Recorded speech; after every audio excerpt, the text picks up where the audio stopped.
Hey everybody, it's Dr. Trish with you, coming to you with my wonderful and amazing new friend Gary Ramsey. Hello. We're in my home office, as you can see, the bookshelves behind us. And we're here for part one of our 4-part video series.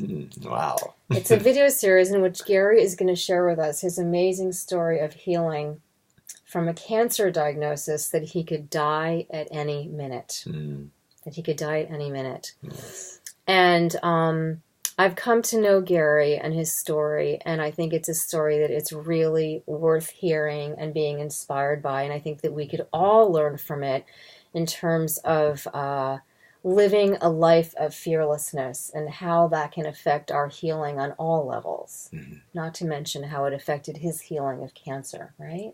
Absolutely. So today, in part one, we're going to hear about your life before cancer and how your cancer diagnosis profoundly and quite really immediately changed your life. Yes, absolutely. So take it away, Gary. So my life before cancer, by my profession, I'm a teacher. I teach voice and speech. I do it both privately, and I also do it at the Neighborhood Playhouse School of the Theater here in New York. And also, I am a opera singer. I was singing opera at that time. And I had a very busy schedule. Oh, and I also teach Alexander Technique. Alexander Technique, I both do at the school and privately. And for those of you that don't know Alexander, it's a mind-body technique where the person is taught about their use and function in their daily lives. So I had a really busy schedule, but I had a fabulous life going, or at least I thought I did, because it was very exciting. I had a busy schedule. And as I think back now, that was probably part of the problem. There was a lot of stress, although because I enjoyed everything I was doing, I was happy with it. It didn't bother me so much. When I was singing here in New York, I was singing abroad. I was, in Europe and working in different places, plus holding my schedule here in New York. So it was a very busy life with a lot of pressure. You do a premiere opera. I did one premiere opera in around 2010, I think it was, or 11. And New York Times, I'm the lead person, big event. It's a world premiere. It's stressful. And I don't think but because of the fun of what I was doing, I don't think I was aware of the actual stress of what was going on. And so, I have to say my life was a fabulous life. Right. And what led you to this doctor and this, quote, diagnosis that you could die at any minute? So, during one of the more stressful times, this would have been in the 2015, as we were getting toward the spring of 2015, it was tremendously busy, and I was starting to experience little problems. It had started before that with a kidney stone issue, which I had, and didn't really pay much attention because they weren't murderously bad. I was never had to be hospitalized or anything like that. So I wasn't too worried about it. They were painful, but not, I could still function. And then there was another incident that happened with what I thought was, again, another kidney stone issue, which was kind of surprising because they were only a few months apart. And that one I had passed some blood. So, of course, that one I went to the doctor. And the doctor couldn't really find anything. The blood was gone. I felt fine again. So he's, was like, well, we're going to give you an antibiotic, which they do for when you pass blood in case there's any kind of infection. And then they said if anything else appears, go and see a specialist, go see a urologist. So I was like, okay, fine. But then I felt fine. I took the medication. But then after I finished the medication, which was an antibiotic, my stomach was kind of, not so great. Sometimes not not bad, but not great. And certain things were starting to bother me that had never bothered me before. So I kind of would ignore that because then it would go away. And I'd make it through the next whatever I was doing or the performance. And so it was one of those cases where I was getting all these little signs, but not really paying attention. And then finally, I wanted to do something to get rid of the problem. So I went and saw a healthcare provider that I went to.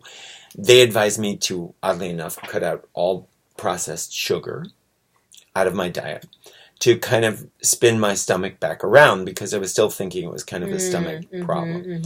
And then I started losing weight, which was great at the beginning because, of course, you change your diet, you lose weight. And then all of a sudden, the weight seemed like it was slipping off more rapidly than it ever had. And I thought that was really kind of unusual. And that took me a little time to get my head around as well. And then I really realized that the weight loss was not normal. And then that is when I finally went to a urologist. But I had, when I walked in, thinking that everything was really great. And I was feeling pretty good. But I was having this inexplicable loss of weight that was starting to become problematic. So you went to the urologist and he took tests and we did a CAT scan. I'm not sure exactly what he thought about everything. After that examination, I did realize something was very wrong because I didn't react well to it. I did start passing more blood after it, which was the first time since the initial incident. And then I kept thinking, well, it can't be anything too serious because I feel good. I was still working. I was not in bad shape. I wasn't in dire shape.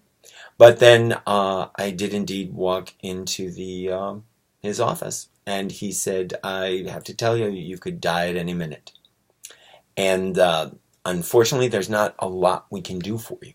And he told you you had a renal tumor, a kidney tumor. That's correct. Yes. Yeah. That's correct. A pretty large and scary one that, of course, was dangerous. Was dangerous mostly because of its location, where it was, and what it was doing.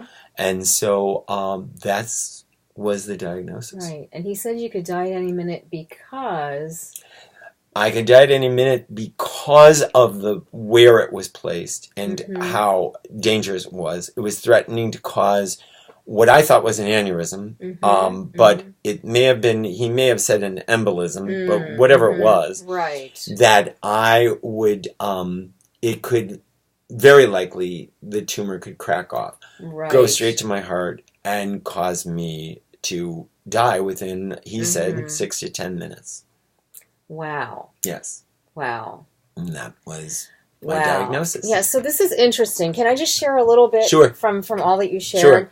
You had this really full, stimulating, satisfying, and really joy-filled life, right? You loved what you were doing. Yes. I mean, we feel that. I feel that just hearing you talk about it, right? Being a singer, an opera singer, a teacher, and a practitioner of this lovely mind-body process, which we're going to hear about, I think, probably in later videos. I want to hear more about that. Yes. But just a comment, because, we think if we're having a joy-filled life, wow, how did this happen? What went wrong? Were you ever tired? Did you ever feel tired? Yes, I was tired. I was stressed. But again, because I think it was so joyous and it was so much fun, I was not really paying attention. I was like, oh, that's okay. And, I'll drink some coffee and I'll, go out there and keep doing it. Yeah, so... Yeah, it's interesting, just to share with all you out there at home. It's interesting, in Chinese medicine, two thoughts. In Chinese medicine, there's 7 emotions. And when any one of these 7 emotions is out of balance, we can get literally a state of dis-ease or disease. Fear is one of those, anger is one of those, grief is one of those, and actually joy is one of those 7 emotions. Joy. So even too much joy can be a source of stress Listen to for the the doctor. body. Yes. Too much sweet stuff, too much joy. It's intense, right? Exactly. And we've probably all, I mean, I hope we've all experienced a lot of joy or even too much joy. So you know what it's like to feel really excited and, wow, this is just so amazing. I just love it, you know. But also, it sounds a little bit like there was some lifestyle stuff going on there. Like you were kind of going without really having a lot of rest. Correct. And a lot of that is ability to rest, repair, rejuvenate, and heal, which is, if any of you guys watch my videos that I often do with Mr. Benjamin, who's on the floor here, we talk a lot about the sympathetic and the parasympathetic nervous system. Mm-hmm. And the parasympathetic system is the one that we turn on like the light switch. It toggles on and toggles off. That allows us to be in the state that's required for resting, for repairing anything that needs repairing, for rejuvenation, for healing. The body can't heal if it's not in a state of parasympathetic nervous system innervation. Wow. And that requires stopping the mind and stopping the body and stopping doing. Mm-hmm. And often, many of us, especially if we're New Yorkers, myself included sometimes, you know, we go. And we have a lot of sympathetic adrenaline, okay, to just keep on going and doing. Mm-hmm. But over time, if we keep on going without resting the mind, without resting the body-mind literally experiences that as stress. And for us to be really in an optimal state of well-being and feel well in our physical bodies and in our emotional and mental bodies, we need to have a balance of activity and rest throughout the day. Not just go, and then crash at night and sleep. Mm-hmm. But actually to pause throughout the day. That's how nature made us to be, really. Mm-hmm. And we've got great substances that can help us go. Like caffeine is a great substance that can help us go. Right. Sugar's a great substance that can help us go. It gives the brain energy. But those substances can kind of create a disconnect where we're not really connected with, is my body really tired? You know, is my body needing rest? Right. So it sounds like there was a little bit of that lifestyle stuff going on too. And I like to think of it, just a little aside here, I like to think of as, think of our medicines for healing as there being 4 primary medicines for healing. The first is food is medicine. Okay. And that includes, you know, what we eat and what we drink and how we eat it and how we drink. If we're eating like my dog does and wolfing our food down, it's not always so optimal as if we take our time to savor our food. Mm-hmm. We literally need to do that for the enzymes to digest our food. So the first is food. The second is lifestyle as medicine. How do we go about our day? How do we relate to the world around us? Do we take time for pause? Are we working in like a huge office in a cubicle under fluorescent lighting and we can't really have our own private space and we're not getting time to rest? The third I like to think of as the emotional community relationships aspect, our relationships with others, our emotional selves. Mm-hmm. And the fourth, which sounds like you have really fulfilled in a big way, is passion and purpose as medicine. Oh, yes. Do we have a purpose? Do we have a purpose? I'm sure we've all known people that might not have been so well physically, but they had a purpose and it kept them going. Mm-hmm. So you definitely have this really joy-filled life with a purpose. Mm-hmm. As a performer and a teacher and a practitioner. Right. Yeah. But as you said, I had that go, then sleep at night, and then go. Yeah. You know, and there was no good balance there. Yeah. Obviously, because I was going to die at any minute. And I'll just share with you, as I talk about all these medicines, it's been my personal journey too. I've had my own share of illnesses and diseases, and I didn't really know anything about lifestyle as medicine and food as medicine. Mm-hmm. In my medical training, coffee was my medicine. Correct, yes. And sleeplessness was my medicine. Yes. So, you know, we've been there. So that's been a big teacher, right? Huge. Yeah. Huge. Yeah. And so finding the diagnosis out, and literally, I mean, I know it may sound a bit bizarre, but he really literally did. He looked at everything. Came into the office. I knew something was up because he didn't speak right away. He turned and walked back out again. I'm not sure what that was about. Maybe he was telling his assistant this was not going to be as quick as he thought or whatever. I don't know.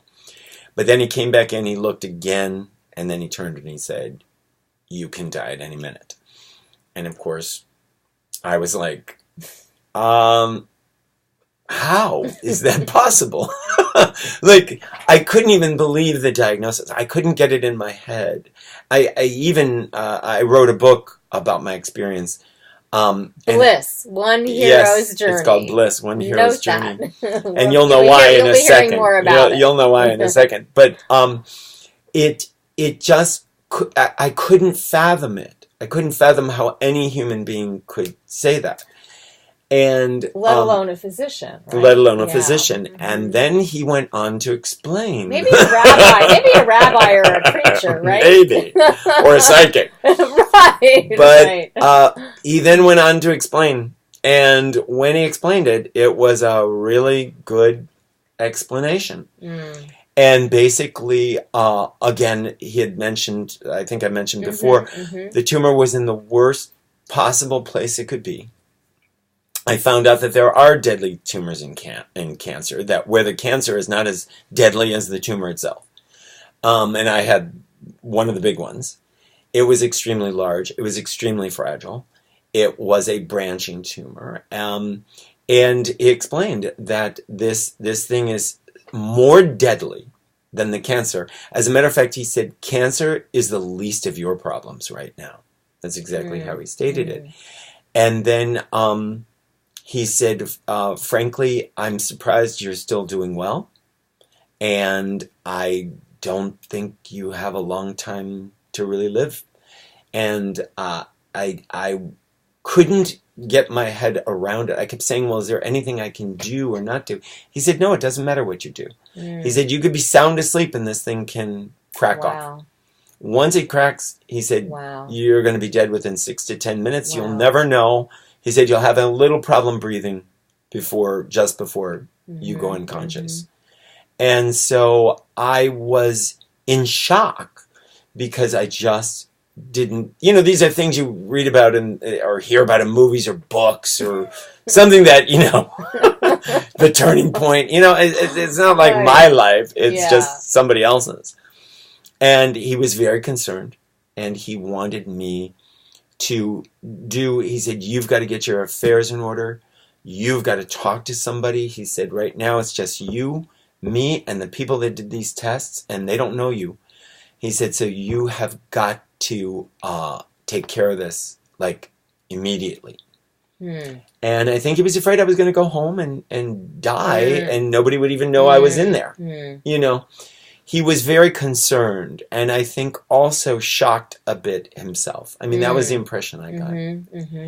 And I didn't really know what to do, but for some stupid reason, which you'll learn about later, I actually asked for my test results. And I remember I said, could I have my test results? And he went, yeah, sure.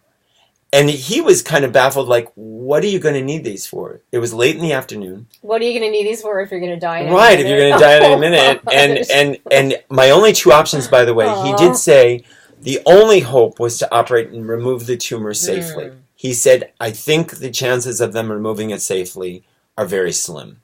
He said, there's only 2 hospitals I even know of that can handle it. They were your only 2 options. Sloan in New York and then Hackensack in New Jersey. And he said, and I don't think they're going to be able to do it in time.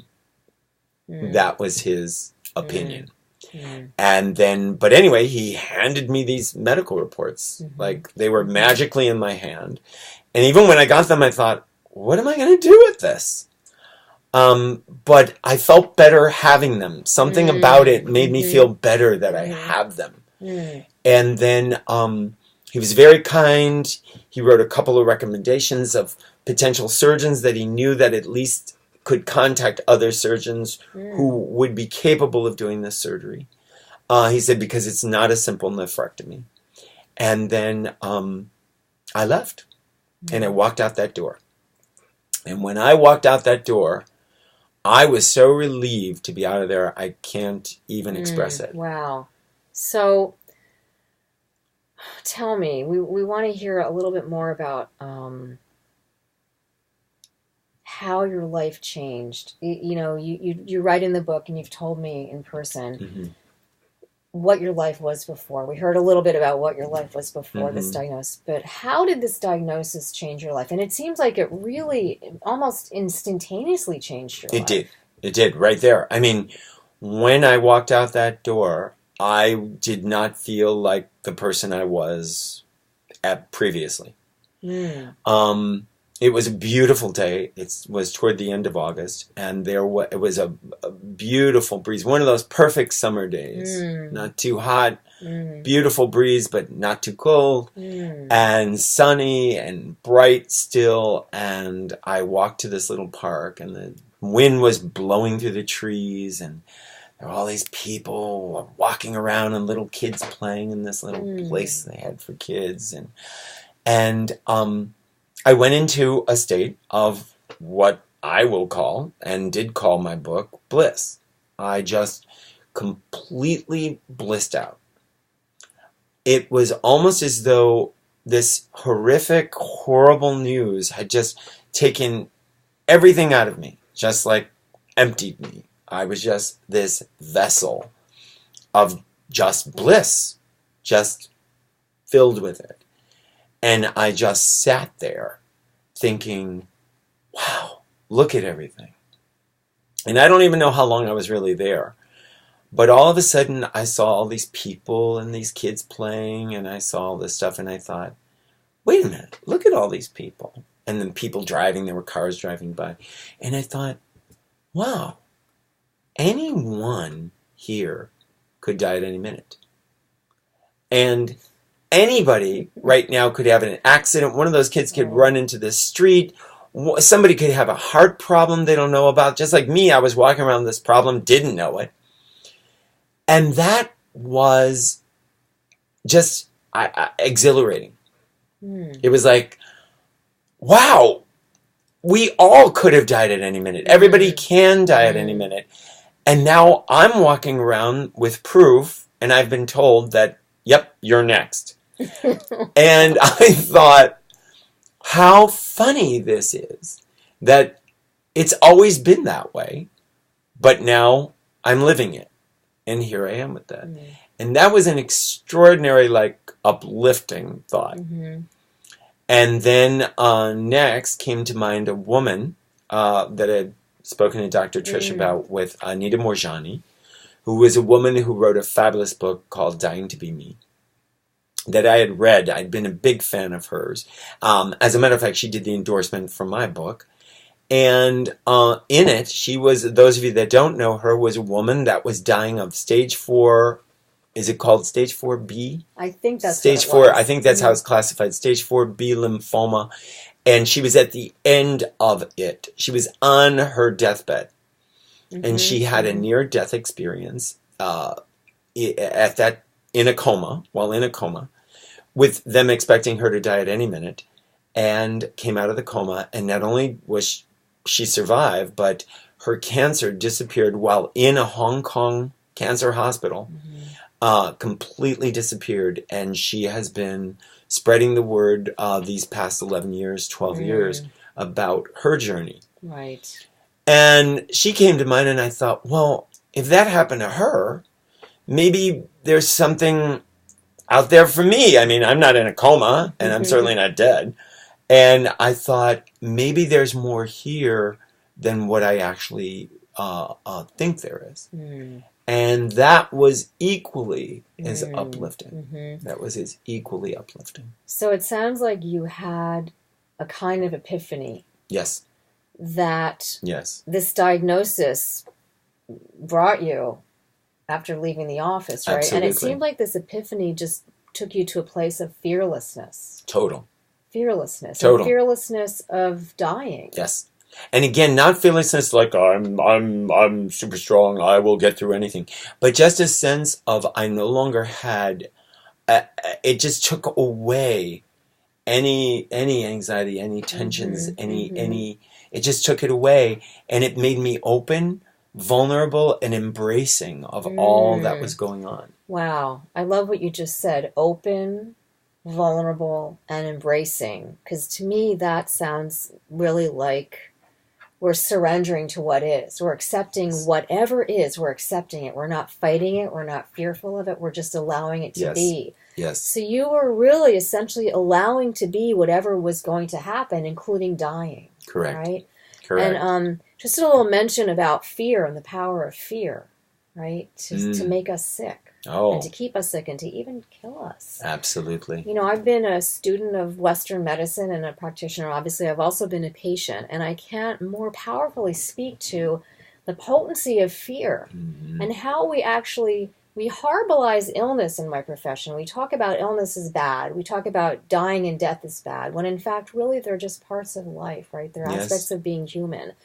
But we also harborize them in a way that we generate a whole world of fear around them for people.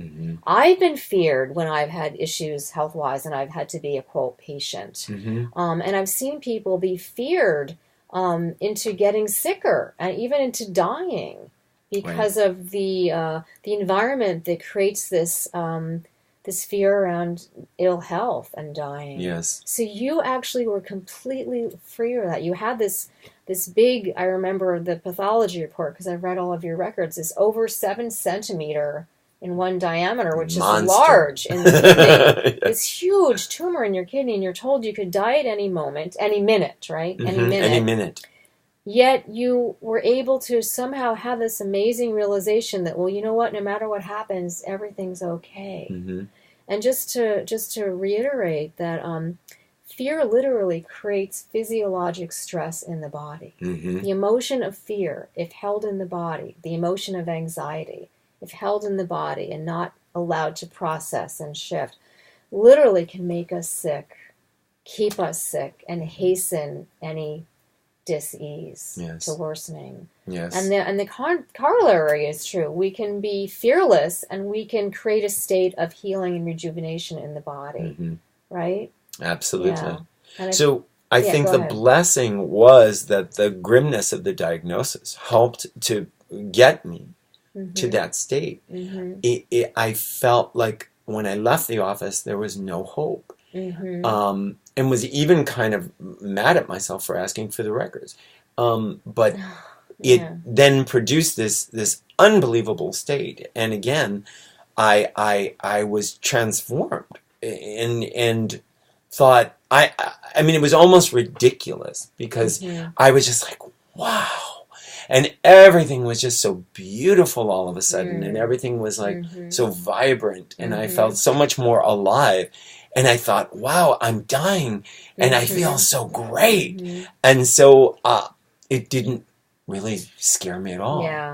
It was just transformative. And you said something earlier, in an earlier conversation, you said how you feel like that was really the primary and the most powerful element to your path of healing. Which led you to, which is what we're going to talk about in the second video, is actually how Gary found his path to healing, how this fearless state that he just came into, this state of bliss, just directed him, really guided him, really effortlessly to find a remarkable clinic that he's going to talk about in the next video, where he actually experienced many, many different types of healing modalities and really, you would say, was responsible and crucial for your healing. Right? But I agree with you that the fearlessness, and again, that's why I finally decided to call the book Bliss, One Hero's Journey, and the One Hero's Journey is based off of Joseph Campbell, who talks about the fearlessness of the hero's journey. And I was just one of those people. There are millions of them. And that is really, I think, the greatest thing to my story and the healing of it, that I did not let myself become overwhelmed by the negativity and the circumstances that I was surrounded by, which grew far worse as things went on. But I was never a victim of it. I was just fearless throughout. And felt like I had nothing to lose. And whatever the outcome would be, you were okay with that. I was okay with that. You were essentially not afraid to die. No. Because again, I was told that the chances of me surviving were slim to none. Slim to none. Right. So there you have it. Wow, thank you. You're welcome. Hey, everybody, thanks for listening. Thanks for hanging in with us for part 1. And stay tuned for part 2. Yes. Part 2, we will be back. Yes, we will be back. And part 2, Gary's going to share with us how he actually found that path to healing, how he discovered this quite remarkable clinic in Mexico, and all of that which fearlessness led him to. Fearlessness was his guide. That is correct. Yes. Thank you, Gary. All right. Thank you. Ciao, ciao. Bye, See you everyone. next time. Stay tuned for next time for part 2.